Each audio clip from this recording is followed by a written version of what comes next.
दोस्तों, कैलिफोर्निया के सबसे खूबसूरत शहर लॉस एंजेलिस में एक ऐसी भयानक आग लगी है जिसने सब कुछ तहस नहस कर दिया है। ये आग इतनी तेजी से फैल रही है कि शहर के नॉर्दर्न साइड के जंगल से शुरू होकर अब और कई जंगलों और रिहायशी इलाकों को अपनी चपेट में ले चुकी है। सोशल मीडिया पर वायरल हो रही तस्वीरें दिल दहला देने वाली हैं। जलते हुए घर, चीखते चिल्लाते लोग, दहशत में भागते हुए जानवर और हर तरफ धुआं ही धुआं। ये आग जो पहले पैसिफिक पैलिसेड्स के जंगल में लगी थी, अब तक 6 और जंगलों को अपनी जद में ले चुकी है। ताजा तरीन खबरों के मुताबिक 2 और जंगलों तक ये आग फैल गई है। लेकिन जंगलों तक ही सीमित नहीं, आग ने रिहायशी इलाकों को भी पूरी तरह से तबाह बर्बाद कर दिया है। एक अंदाजे के मुताबिक ये आग $50 अरब का अब तक नुकसान कर चुकी है। जान माल का नुकसान भी बहुत बड़ा है और ये आंकड़ा अब तक सही से आया भी नहीं है। कितने लोग अपनी जान गंवा चुके हैं, कितने घर जल चुके हैं और कितना इंफ्रास्ट्रक्चर तबाह बर्बाद हो चुका है, इसका ठीक ठीक अंदाजा लगाना भी अभी मुश्किल है। आग इतनी भयानक है कि कैलिफोर्निया का आसमान भी इसके धुएं से भर चुका है और सबसे डरावनी बात यह है कि करीब 10,000 घर जल चुके हैं। साथ ही साथ सड़कों, बिजनेस और ट्रांसपोर्ट सिस्टम को भी इस आग ने अपनी चपेट में ले लिया है। सोशल मीडिया पर इस समय जो दर्दनाक मंजर देखे जा रहे हैं वो वाकई दिल को झकझोर देने वाले हैं। ये तस्वीरें इतनी भयानक है कि जो लोग कमजोर दिल के होते हैं वो शायद इन्हें देख भी ना पाए। और YouTube की पॉलिसी की वजह से मैं वो मंजर यहाँ आपको नहीं दिखा सकता, लेकिन आप खुद ही अंदाजा लगा सकते हैं कि ये तस्वीरें पहले की है और ये बाद की। अब बात करें नुकसान की, तो एक अनुमान के मुताबिक ये आग $100 अरब से ज्यादा का नुकसान कर चुकी है और 1 से 2 लाख लोग इस आपदा की वजह से अपना घर छोड़कर जा चुके हैं। लॉस एंजेलिस, जिसे हॉलीवुड भी कहा जाता है, वो जगह है जहां दुनिया के सबसे अमीर सेलिब्रिटीज के बंगले समंदर के किनारे पर बने हुए हैं, क्योंकि ये शहर समुद्र के किनारे बसा होने की वजह से बेहद खूबसूरत और महंगा माना जाता है। लेकिन अब इस कुदरती आफत को लेकर कई लोग इसे गजा में जारी इजरायली जुल्म का समर्थन करने वालों को मिली सजा मान रहे हैं। यानी खासकर वो सेलिब्रिटीज जिन्होंने सोशल मीडिया पर इसराइल का समर्थन किया था, और इनमें से कई मशहूर सेलिब्रिटीज के घर भी इस आग के शिकार हो चुके हैं। खैर, इस पर हम वीडियो में आगे बात करेंगे, लेकिन पहले ये समझते हैं कि इस भयानक जंगली आग की असली वजह क्या है और इसके बाद क्या होने वाला है। लॉस एंजेलिस की इस वाइल्ड फायर की वजह को समझने के लिए सबसे पहले इस इलाके की जियोग्राफी पर एक नजर डालना जरूरी है। जैसा कि मैंने पहले बताया, कैलिफोर्निया अमेरिका के वेस्टर्न कोस्ट पर पैसिफिक ओशन के पास बसा हुआ है। यहाँ के जंगलों में आग सिर्फ एक जगह नहीं बल्कि कई जगहों पर लगी हुई है। सबसे ज्यादा आग 3 पहले इलाकों में लगी है जो बेहद ही खास है, जिनका नाम आप इस मानचित्र यानी इस मैप पर देख सकते हैं। ये आग धीरे धीरे हवा की तेज रफ्तार के कारण फैलती जा रही है, जो कि नाकाबिले यकीन 120 किलोमीटर प्रति घंटे की रफ्तार तक पहुंच जाती है। और ये आग अमेरिकी इतिहास की सबसे खतरनाक आग मानी जा रही है।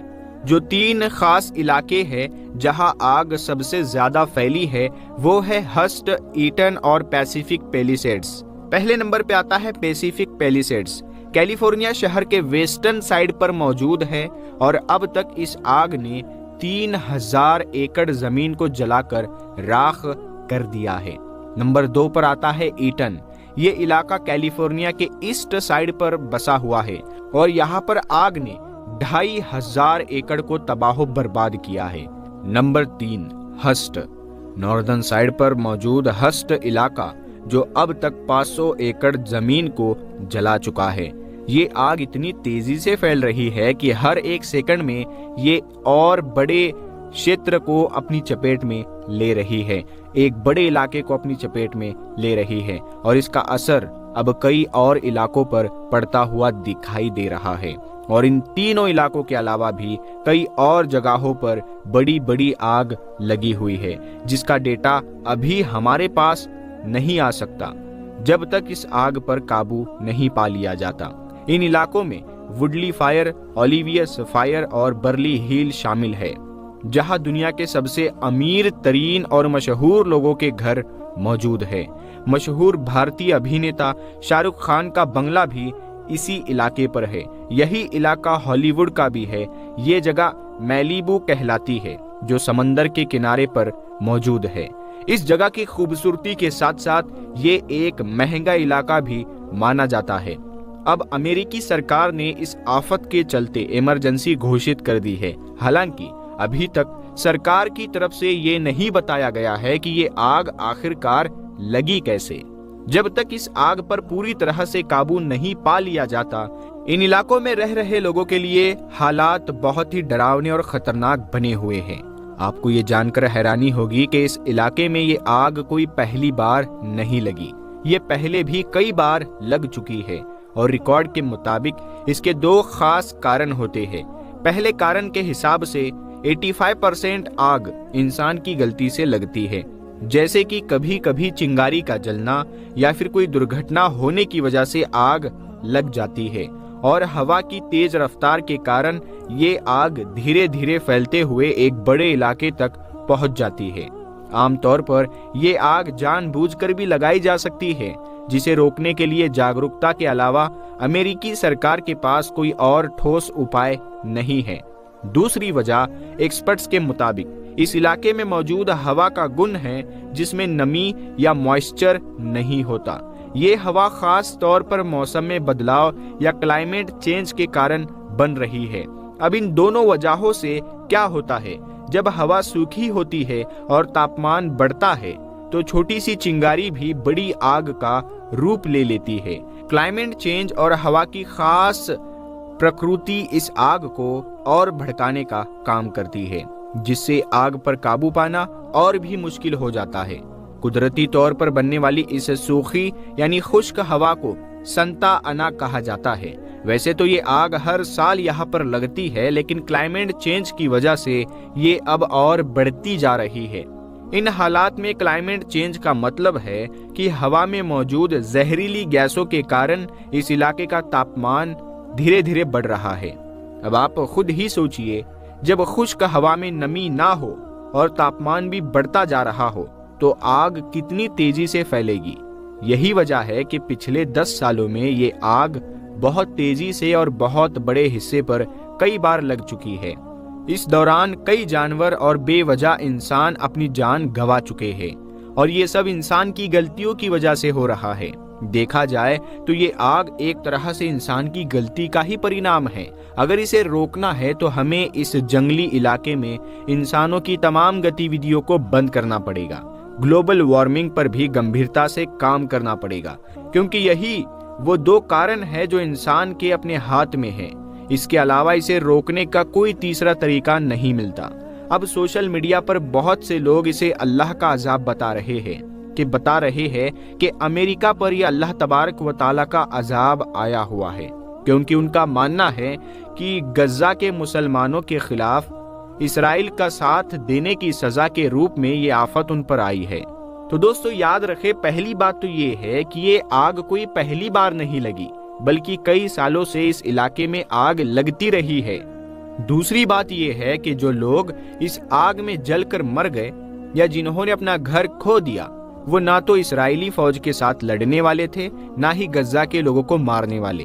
आप ये कह सकते हैं कि ये उनकी हुकूमत की नीति थी, जिनका इसमें कोई कसूर नहीं था। और आप जानते हैं कि हुकूमत में बैठे लोग अपने फायदे के लिए फैसले लेते हैं, ना कि हर घर घर जाकर लोगों से उनकी राय पूछते हैं। आप हमसे ये पूछ रहे हैं कि क्या हम आपके उठाए गए कदमों की हिमायत करते हैं या नहीं।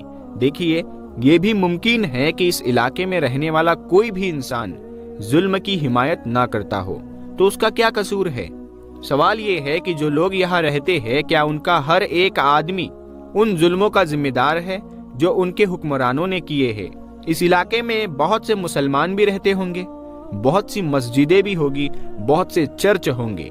और हमें ये समझना होगा कि मुसलमानों में ये एक आदत बनती जा रही है कि हम अपनी कमजोरियों और नाकामियों को दूसरों पर डालकर खुद को तसल्ली देते हैं। आप मुझे बताइए, क्या जंग के मैदान में साहबाए किराम का रवैया यही था कि दुश्मन से मुकाबला करने के बजाय वो बस बैठकर उनके लिए बद्दुआ करते? क्या उनकी पूरी मेहनत और उनकी जिद्दोजहद सिर्फ दुआ तक ही शामिल थी? हम सब जानते हैं कि ऐसा बिल्कुल नहीं था। अगर आज हम मुसलमानों में एकता नहीं रख पाते हैं और हमने खुद को दुश्मन के मुकाबले में बराबर तकनीकी और सैन्य साजो सामान से तैयार नहीं किया, तो ये हमारी अपनी गलती है। क्या हम ये मान सकते हैं कि अगर हम अपनी नाकामियों को नजरअंदाज करके सिर्फ दुआ करेंगे तो हम जंग जीत सकते हैं? अगर हम अपनी गलतियों से कुछ नहीं सीखेंगे तो हम ये जंग कभी नहीं जीतेंगे। कभी सोचिए, अगर हमें दुश्मन का मुकाबला करना है तो हमें उनके बराबर खड़ा होना होगा। अगर उनके पास हथियार है तो हमारे पास भी वही हथियार होने चाहिए या उससे एक्सपर्ट होने चाहिए। क्या ये मुमकिन है कि दुश्मन के पास टैंक हो और हम सिर्फ हाथों में तलवार लेकर उनके सामने खड़े हो जाए? क्या हम सिर्फ इस इंतजार में बैठ कर रहे कि अल्लाह का अजाब हमारे दुश्मन पर आ जाए? अगर ऐसा होता तो हम अपनी नाकामियों को इन आफतों पर डालकर खुद को तसल्ली दे सकते थे, लेकिन ऐसा नहीं हो सकता। हमें ये समझना होगा कि अगर हमें अपने दुश्मन का मुकाबला करना है तो हमें खुद को मजबूत करना होगा। अगर हमारे पास हथियार नहीं है तो अल्लाह की मदद नहीं आएगी। अल्लाह ताला ने कहा है कि जब तक तुम अपनी तरफ से कोशिश नहीं करोगे तब तक मदद नहीं आएगी। अब कुछ लोग ये कह सकते हैं कि ये आग और आफतें अमेरिका पर अल्लाह का अजाब है, लेकिन सवाल ये है कि मक्का में जो तूफानी बारिशें आई है हाल ही में 2 से 4 दिन पहले की ये बात है, क्या वो यहूदी कौम के खिलाफ अल्लाह का अजाब था? हम ये भी कह सकते हैं, लेकिन ये सारी बातें बचकानी हैं। अल्लाह ने इस दुनिया को एक सिस्टम और कानून से जोड़ा हुआ है। अगर हम खुद को मजबूत नहीं करेंगे तो हमें अल्लाह के अजाब का इंतजार करने की कोई जरूरत नहीं होगी, बल्कि हम खुद अजाब बनकर उन पर टूट पड़ेंगे। हमारी धरती के मौसम में जो बदलाव आ रहे हैं, पहले जैसे मौसम होते थे अब वैसे नहीं रहते। इसका कारण इंसान की गतिविधियां, जैसे कि फैक्ट्रियां, गाड़ियां और खेती के तरीके हैं। इनसे कार्बन डाइऑक्साइड और दूसरी गैसें हवा में जाती है जो धरती को गर्म करती है। इसे ही हम ग्लोबल वार्मिंग कहते हैं। जब धरती का तापमान बढ़ता है तो इससे मौसम में बदलाव आते हैं। कहीं ज्यादा बारिश होती है, कहीं सूखा पड़ता है और कहीं तूफान जैसे खतरे बढ़ जाते हैं। इसीलिए जब मक्का मदीना में तेज बारिश हुई तो वो जलवायु परिवर्तन का ही नतीजा हो सकता है, ग्लोबल वार्मिंग का ही नतीजा हो सकता है। ये एक प्राकृतिक घटना है और इसके लिए किसी को दोषी ठहराना सही नहीं होगा। हमें इस बदलाव को समझकर इसके असर को कम करने के उपाय तरीके ढूंढने चाहिए। दुनिया इस तरह नहीं चलती कि हम सिर्फ बैठकर इंतजार करें कि हमारे दुश्मन पर अजाब आ जाए, कोई कुदरती आफत आ जाए और फिर हम उसे अल्लाह का अजाब समझकर अपनी नाकामियों को उस पर डालकर दिल को तसल्ली दे। तो हमें खुद को तैयार करना होगा और इसके लिए हमें जो भी असबाब चाहिए वो इख्तियार करने होंगे। जैसा कि हम देख रहे हैं, ये आग उन सेलिब्रिटीज के लिए एक बड़ी चेतावनी और अजाब है। ये बात हम भी मानते हैं जिन्होंने यानी जिन सेलिब्रिटीज ने जुल्म का समर्थन किया था। इन लोगों को अब एहसास होगा कि जब कोई अपना घर खोता है तो वो क्या महसूस करता है, ठीक वैसे ही जैसे गजा के लोग आज महसूस कर रहे थे। ये सच है कि जो लोग अपनी गलतियों को नहीं मानते और उन्हें सुधारने की कोशिश नहीं करते, वो हमेशा अपनी नाकामियों को प्राकृतिक आफतों पर यानी कुदरती आफतों पर डालने की कोशिश करते हैं। लेकिन जब तक हम अपनी गलतियों को नहीं समझेंगे, हम उन्हें सुधारने की कोशिश क्यों करेंगे? सच्चाई यही है कि अगर हमें अपनी स्थिति यानी अपने हालात को बेहतर करना है तो हमें अपनी कमजोरियों को अपनाना होगा और उन्हें सुधारने की कोशिश करनी होगी। अल्लाह का कोई वादा इस बात से नहीं है कि हम बस बैठकर दुनिया के हालात को अपने नजरिए से समझे, तो हरकत में बरकत होती है। तो प्यारे दोस्तों, हम उम्मीद करते हैं कि आपको ये वीडियो समझ में आई होगी और ये भी आपको पता चला होगा कि अमेरिका में जो ये आग लगी है, जो लॉस एंजलिस में ये आग की ये कुदरती आफत आई है, इसमें कितना नुकसान हुआ है और क्या क्या हालात बने हुए हैं।